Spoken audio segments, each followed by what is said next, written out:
ಯಾಕೆ ದೈವಾನುಗ್ರಹ ನನಗೂ ಬೇಕು ನಿನಗೂ ಬೇಕು. ಆದ್ರೆ ದೈವಾನುಗ್ರಹ ಇರುತ್ತಾ ನಿಮಗೆ ಬಂದ ಪರಿಭವ, ದೈವಾನುಗ್ರಹ ಇದ್ದದ್ದರಿಂದ ನಮ್ಮ ಬದುಕಿನಲ್ಲಿ ಇದ್ದುದರ ಶೋಕದ ಪರಿಭವ. ಇದನ್ನು ತುಲನೆ ಮಾಡಿ ತಕ್ಕಡಿಯಲ್ಲಿಟ್ಟರೆ ಆಶೆ ಅರಿಯದೆ ಯಾರಿಗೂ ಏನೂ ಆಗ್ತದೆ. ನೀನು ಎಣ್ಣೆ ಕೊಪ್ಪರಿಗೆ ಬಿದ್ದಿದ್ದಿ, ಎಣ್ಣೆ ಕೊಪ್ಪರಿಗೆ ಬಿದ್ದ ಮೇಲೆ ನನಗೇನು ಅನುಭವ ಆಗಿದೆ ಅಂತ ನನಗೆ ಗೊತ್ತು. ವನವಾಸದಲ್ಲಿ ಅಡಿಗಡಿಗೆ ನಾವು ಅನುಭವಿಸುವ ಕಷ್ಟಕ್ಕೆ ನ್ಯಾಯ ಇಲ್ಲ, ನಾವು ಹೋಗುವ ಅಂತ ನಿನ್ನ ಅಣ್ಣ ಎದ್ದದ್ದು ಲೋಕಕ್ಕೆ ಗೊತ್ತಾಗಿದೆ. ಬಂಗಾರವನ್ನು ಗುಲಗಂಜಿಯಲ್ಲಿ ತೂಗುವಾಗ ಒಂದೇ ತಕ್ಕಡಿಯಲ್ಲಿ ಇಡ್ತೇವೆ, ಅದರ ತೂಕ ಸಮ ಬಂದ್ರೆ ಬಂಗಾರದ ಮೌಲ್ಯ ಗುಲಗಂಜಿಗಿಲ್ಲ. ಲೋಕಾದರ್ಶವಾಗಿ ಪ್ರಪಂಚ ಮುಖದಲ್ಲಿ ಪಾಂಡವರು ಏನು ತೂಗುವುದಕ್ಕೆ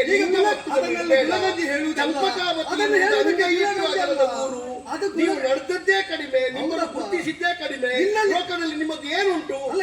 ಸಾಧನೆಂತದುಂಟು? ನೀನು ಸಾಕದಂತ ನಿನ್ನ ಮಗನನ್ನು ನಿನಗಿಂತ ಹೆಚ್ಚು ಸಾಕಿದಂತ ಅಭಿಮನ್ಯು ಸಾಯುವಾಗ ತಡೆಯದ ಕೃಷ್ಣ, ತಾನು ಬೆಳೆಸಿದಂತ ನಾರಾಯಣಿ ಸೈನ್ಯ ಸಾಯುವಾಗ ತಡೆಯದ ಕೃಷ್ಣ, ನಿನ್ನ ಪಕ್ಷದಲ್ಲಿ ನೀವೊಂದನ್ನು ಸೇರಿಸಿಕೊಂಡು ನಿರ್ದಿಷ್ಟ ಸಂಖ್ಯೆಯವರು ಮಾತ್ರ ಉಳಿದದ್ದು ಅಂತ ಧರ್ಮದ ಹೇಳುವಾಗ ಉಳಿದವರು ಸಾಯುವಾಗ ತಡೆಯದ ಕೃಷ್ಣ ನಿನ್ನನ್ನು ತಡೆಯುತ್ತಾನೆ ಎಂಬುದಕ್ಕೆ ಆಧಾರ ಸಾಕಾಗುವುದಿಲ್ಲವಾದ್ದರಿಂದ ಬಿಟ್ಟು ಕೋಪೆಯ ಬಿಡಿಸಿಮೆಂಬರಿ ಬಿಂಕವ ಅಂತ ಕೇಳಿದ್ರೆ ಹುಡುಗ ನೀನು ಕೊಡು ಬಿಡು ಹೇಳುವುದಕ್ಕೆ ಮಮ ಪ್ರಾಣ ಹಿ ಪಾಂಡವ ಅಂತ ಹೇಳಿದ ಕೃಷ್ಣ ಆಗಲಿ ಈ ಪಂಚ ಪಾಂಡವರ ಪ್ರಾಣವನ್ನು ತನ್ನ ಪ್ರಾಣ ಅಂತ ಇಟ್ಟುಕೊಂಡಿದ್ದಾನೆ. ಈಗ ಅದೇ ಈ 5 ಪ್ರಾಣಕ್ಕೆ ಎಲ್ಲಿಯಾದ್ರೂ ಕೊರತೆ ಬಂದದ್ದನ್ನು ನಿನ್ನ ಬದುಕಿನಲ್ಲಿ ಕೇಳಿದ್ಯಾ? ಬಹಿಪ್ರಾಣ ಯುವಾಪರ ಅಂತ ಹೇಳಿದ್ದು ಲಕ್ಷ್ಮಣನು, ಹೌದಾ? ರಾಮಚಂದ್ರ ಅದೇ ಲಕ್ಷ್ಮಣನೇ ರಾಮದೇವರಾಗಿ ಬಲಭದ್ರ ದೇವರಾಗಿ ಕಾಣಿಸಿಕೊಂಡಿದ್ದಾರೆ ಈ ಯುಗದಲ್ಲಿ ನಮ್ಮ ನಂಬಿಕೆ.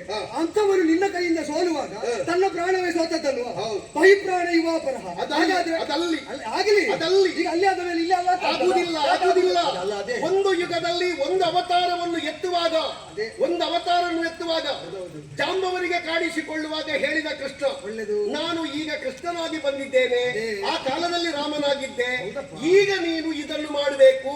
ಗೊತ್ತುಂಟು ಅದಲ್ಲಿ ನಮ್ಮ ಅಣ್ಣನಾಗಿರುವಂತಹ ಭೀಮಸೇನನಿಗೆ ಸರಿತುಲ್ಯನಾಗಿರುವಂತಹ ಹನುಮಂತನನ್ನು ಜೊತೆ ಸೇರಿಸುವಾಗಲೂ ದೇವರು ಹೇಳಿದ್ದಿದೆ, ಇಂಥದ್ದೇ ಉಂಟು ಅಂದ್ರೆ ನೀವು ಇಬ್ಬರು ಒಟ್ಟಾಗಬೇಕು ಅಂತ ಹೇಳಿದ್ದು.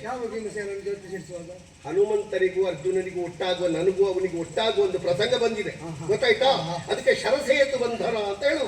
ಅಲ್ಲಿ ಒಟ್ಟಾಗುವಾಗಲೂ ಈ ಕಾಲದಲ್ಲಿ ನಿನಗೆ ಹೀಗೆ ಬೇಕು, ಕೃಷ್ಣ ದೇವರು ವೇಷ ಸಾಲದು ಅವನದ್ದು ಬೇಕು ಅಂತ ಆಗಲಿ. ನಿನಗೆ ಅರ್ಥ ಆದದ್ದು ನನಗೆ ಆಗಬೇಕಾಗಿಲ್ಲ.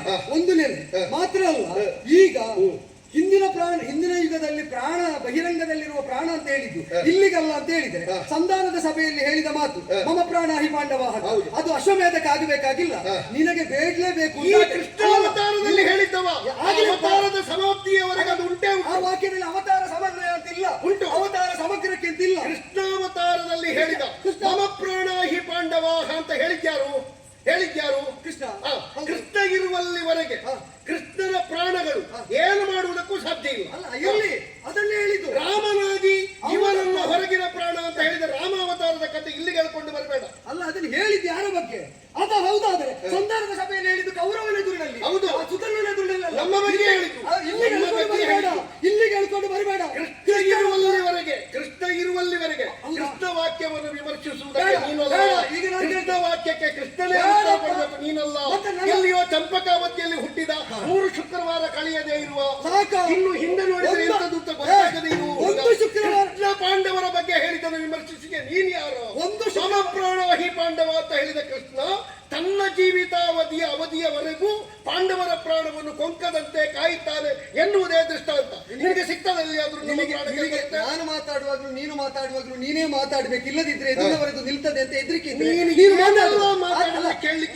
ನೀನು ಮಾತಾಡಿದ್ದೇನಲ್ಲ, ಸಂದರ್ಭ ಗೊತ್ತಿಲ್ಲದೆ ಆಶೆ ಅರಿಯದೆ ಹೇಳಿದ ತಾತ್ಪರ್ಯ ಏನು ಮಾಡ್ಲಿಕ್ಕೂ ಆಗುದಿಲ್ಲ, ಹೇಳಾಗುದಿಲ್ಲ ಅಂತದ್ದು. ಈಗ ನೀನು ಹತ್ತರೆ ಕೃಷ್ಣನ ಪ್ರಾಣ ಹತ್ತ ಹಾಗ, ಕೃಷ್ಣನ ಪ್ರಾಣ ಹತ್ತ ಹಾಗ ನೀನು ಸೋತ, ಕೃಷ್ಣನ ಪ್ರಾಣ ಸೋತಾಗ, ಹೌದು, ಪ್ರಾಣ ಸೋತ ಹಾಗೆ, ಅದೇ ಹೌದು, ಪ್ರಾಣ ಸೋತ ಹಾಗೆ ಅಂತಾದ್ರೆ ಕೃಷ್ಣನ ಪ್ರಾಣ ರೂಪನಾದಂತಹ ನೀನು ಸೋತು ಕೃಷ್ಣ ನಿನ್ನನ್ನು ಎಬ್ಬಿಸುವಾಗ ಕೃಷ್ಣನಿಗಿಂತ ಭಿನ್ನವಾದಂತಹ ಪ್ರಾಣ ಇದು ಅಂತ ಈ ನೆಲದಲ್ಲಿ ನಾನು ನಿರೂಪಿಸದೆ ಆಯುಧ ಕೆಳಗಿಡುವುದಿಲ್ಲ.